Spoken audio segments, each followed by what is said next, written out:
श्री खाटू श्याम जी को भगवान कृष्ण का कलयुगी अवतार माना जाता है। राजस्थान के सीकर जिले में श्री खाटू श्याम जी का भव्य मंदिर स्थापित है, जहां दूर दूर से लोग उनके दर्शन करने आते हैं। आइए जानते हैं इसके पीछे की पौराणिक कथा। खाटू श्याम असल में भीम के पोते और घटोत्कच के बेटे बर्बरीक हैं। इन्हीं की खाटू श्याम के रूप में पूजा की जाती है। बर्बरीक में बचपन से ही वीर और महान योद्धा के गुण थे और इन्होंने भगवान शिव को प्रसन्न कर उनसे 3 अभेद्य बाण प्राप्त किए थे। इसी कारण इन्हें 3 बाणधारी भी कहा जाता है। इस मंदिर की एक बहुत ही खास और अनोखी बात प्रचलित है। कहा जाता है कि जो भी इस मंदिर में जाता है, इसे बाबा श्याम का हर बार एक नया रूप देखने को मिलता है।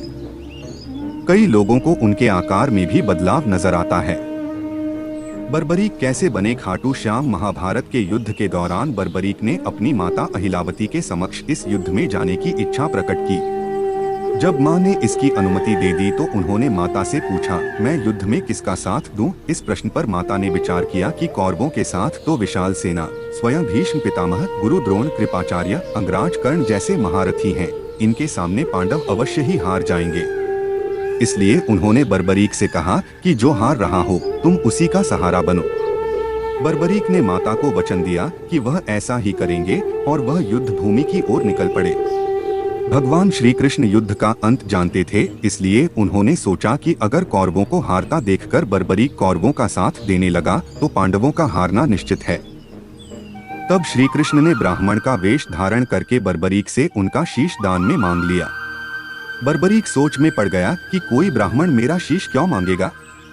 यह सोच उन्होंने ब्राह्मण से उनके असली रूप के दर्शन की इच्छा व्यक्त की।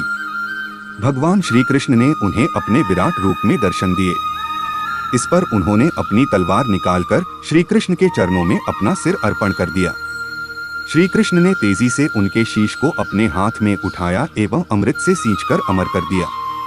उन्होंने श्री कृष्ण से संपूर्ण युद्ध देखने की इच्छा प्रकट की, इसलिए भगवान ने उनके शीश को युद्ध भूमि के समीप ही सबसे ऊंची पहाड़ी पर सुशोभित कर दिया, जहां से बर्बरीक पूरा युद्ध देख सकते थे।